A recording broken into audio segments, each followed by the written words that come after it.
వచ్చాను, అందుకే లైక్ పెళ్లి కోసమే వచ్చాను అంతే. ఇదన్నీ నేను like if I had to do all of this, నేను వచ్చి ఇక్కడ 9 days అయింది. First day I mean, I would have done it. It was not a big issue. I waited. Hello. You will come. Hello sir నమస్తే sir, నేను Sriram sir, Big TV staff రిపోర్టర్ని. Sir ఆదోనిలో చందన అని ఒక మైసూర్ చెందిన అమ్మాయి కంప్లైంట్ చేశారంట కదా సార్, ఏమైంది సార్ అది? మైసూరా కంప్లైంట్ చేసినాము. అమ్మాయి కేసు అంటే కేసు ఏమవుతుంది సార్, పెళ్లి చేయాలని చేస్తుంది. దానికోసము అమ్మాయి కోసం అబ్బాయి వెళ్ళిపోయినాడు.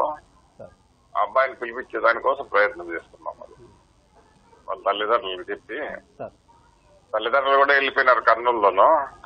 కానీ నేను పిలిచినారు, ఆయన శ్రీరాముని కలిసినారంట. ఆయన చెప్పినాము, సీఐకి చెప్పి పిలిపిస్తున్నాము. పిలిపిస్తే మాట్లాడతాం అంతే, ఇంకేం లేదు. కేసు అయితే ఎప్పుడైనా పెట్టచ్చు, వాళ్ళు రిలేషన్షిప్ లో ఉన్నారు. కేసు క్వశ్చన్ కాదు, దానికోసం పెళ్లి మాట్లాడాలనే ఉద్దేశంతో అది 2 years ఉన్నారంట వాళ్ళు ఒకే రూమ్ లోను. అంటే ఒక లేడీకి దాదాపు 48 hours 2 days అయింది అంటే పోలీస్ వాళ్ళు కూడా ఎవరు కోఆపరేట్ చేయలేదు, ఇక్కడికి ఎవరు రాలేదు అని చందన వాళ్ళ పేరెంట్స్ మండిపడుతూ ఉన్నారు సార్. పోలీస్ స్టేషన్కి వచ్చినారు, వాళ్ళు డిఎస్పీ ఆఫీస్కి వచ్చినారు, పోలీస్ స్టేషన్కి వచ్చినారు, వాళ్ళ తల్లిదండ్రులు వచ్చినారు, లాయర్ వచ్చినారు. అది పెళ్లి చేయడము సివిల్ అంశం కదా, మా చేతిలో లేని పని. కేసు అయితే ఎప్పుడో రిజిస్టర్ అయిపోతుంది, అది కాదు కదా, దానికోసం వెయిట్ చేస్తున్నాం. అది సరే, గురుప్రసాద్ గానీ వాళ్ళ ఫాదర్ ఇక్కడే స్కూల్ కరస్పాండెంట్గా ఉన్నారు అని చెప్తా ఉన్నారు. అయితే అబ్స్కాండ్లో ఉన్నారు అంటే ఐడెంటిఫై చేశారా సార్ ఎక్కడున్నారు ఏంటి అని? వాళ్ళ ఫాదరు మదరు వచ్చి కలిసిపోయినారని చెప్తున్నా కదా. ఈయన అంటాం సీని వచ్చి కలిసిపోయినారు, అసలు వాళ్ళు లేడు, ఎక్కడున్నాడో తెలియదు, వాళ్ళని పిలిపి మేము చెప్తున్నాము సార్. అంటే ఇప్పుడు ఏ కేసులు నమోదు చేశారు సార్, లేదంటే అంటే అమ్మాయితోనే మ్యారేజ్ చేయాలని ఏదన్నా చేశారా మీరు? అంటే ఎలాంటి కేసులు నమోదు కాలేదని చెప్తున్నాం కదా. కేసు కావాలని అంటే ఏముంది, ఇంకా అమ్మాయి మ్యారేజ్ అంటే సివిల్ అంశం వస్తుంది. మ్యారేజ్ అంటే కేసు అంటే క్రిమినల్ అవుతుంది. వాళ్ళు కేసు ఇస్తే మేము కేసు రిజిస్టర్ అయిపోతుంది, వెళ్ళిపోవచ్చు అమ్మా, ఇబ్బంది ఏం లేదు.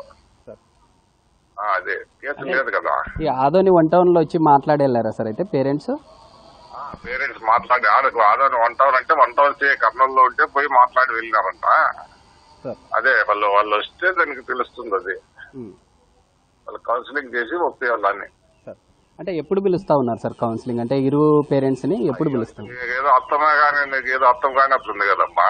ఎప్పుడు పిలుస్తున్నారంటే మా చేతిలో ఉన్నాడు మనిషి, వాడు అబ్స్కాండ్కి వెళ్ళిపోయినాడు. దొరికితే తీసుకొస్తాము. నిన్న వచ్చారు మాట్లాడారు అని చెప్తా ఉన్నారు కదా. వాళ్ళ పేరెంట్స్ వచ్చినారు, సిఐకి చెప్పి ప్రెజర్ పెట్టి ప్రెజర్ పెట్టి పిలిపోయింది అని చెప్పినాము. ఒకవేళ ఈ రోజు ఇప్పుడు వస్తే ఇప్పుడే మాట్లాడచ్చు, లేదా 2-3 రోజులు టైం పట్టచ్చు. అట్లా వాడు కావాలి అబ్స్కాండ్ అయినాడు వస్తాడు మన దగ్గరికి. Okay okay okay sir. అంటే వీళ్ళు ఉన్నతాధికారులని సంప్రదిస్తామని చెప్పి చెప్తా ఉన్నారు. అంటే మీరు మీ వర్షన్ వద్దండి, దాంట్లో సివిల్ అంశం, అది క్రిమినల్, అది వేరే సపరేట్. వాళ్ళు పెళ్లి కావాలంటే దానికి చేసేదానికి ఇప్పుడు భార్యాభర్తలు పెళ్లి అయిన వాళ్ళే విడిపోతారు. దానికి ఎవరు చేస్తారు, ఏమేమి చేస్తారు చెప్పు? క్రిమినల్ వేరే, సివిల్ వేరే. క్రిమినల్ కేసు పెడతామంటే ఇప్పుడే పెడతాం, దానికి ఏముంది. వాళ్ళు చెప్తేనే మేము పెండింగ్ పెట్టుకోండి. మళ్ళా క్రిమినల్ కేసు ఇప్పుడు పెట్టి వాళ్ళు మళ్ళా పెళ్లి అయితే ఇబ్బంది అవుతుంది అనే ఉద్దేశంతో పెండింగ్ పెట్టుకున్నాము. Okay okay, thank you sir, thank you. ఇదే చెప్పండి, అంటే మీరు ప్రధానంగా ఏం డిమాండ్ చేస్తా ఉన్నారు? మీకు మ్యారేజ్ కావాలన్నా లేకుంటే ఎలాంటి న్యాయం కావాలి? పోలీస్ స్టేషన్ లో కేసు పెట్టాలంటే మైసూర్లోనే నేను I would have done it. ఎందుకు అలా అంటే తన లాయర్ నుంచి, తన పేరెంట్స్ నుంచి నాకు లైక్ బ్లాక్మెయిల్స్ ఉంది. నువ్వు పోలీస్ దగ్గర కంప్లైంట్ ఇస్తే మేము అక్కడికి రావు, ఇక్కడ ఇంట్లో మేము సూసైడ్ చేసుకున్నామని నాకు బ్లాక్మెయిల్ చేశారు. అలా బ్లాక్మెయిల్ చేస్తే నేను ఏం ధైర్యంతో వెళ్ళి complaint ఇవ్వడా?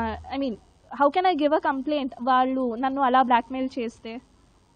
That is the reason I did not give a police complaint in the first place. I went and requested for help. వాళ్ళని ఇక్కడ పిలిచండి, లైక్ నేను మాట్లాడాలి అని. Complaint giving a complaint was not a big thing. 5 minutes of my time, 1 hour of police's time అవుతుంది. మీరు 2 daysగా ఉన్నారు ఇంట్లోనే, అంటే ఆ పేరెంట్స్ సంబంధించిన బంధువులు వచ్చి ఏదైనా మాట్లాడారా మీతో? వాళ్ళు తన పేరు నాకు తెలీదు, బట్ వాళ్ళ అత్త అనుకుంటా, వారు వచ్చి వెళ్ళు ఇక్కడి నుంచి, లైక్ ఎలా ఎంత, like I hope you understand, she told me like to leave the house immediately. నేను అడిగాను like it was your guy who was with me for 2 years, నేను ఎందుకు వెళ్ళాలి, నా తప్పలేదన్నే నేను ఇక్కడికి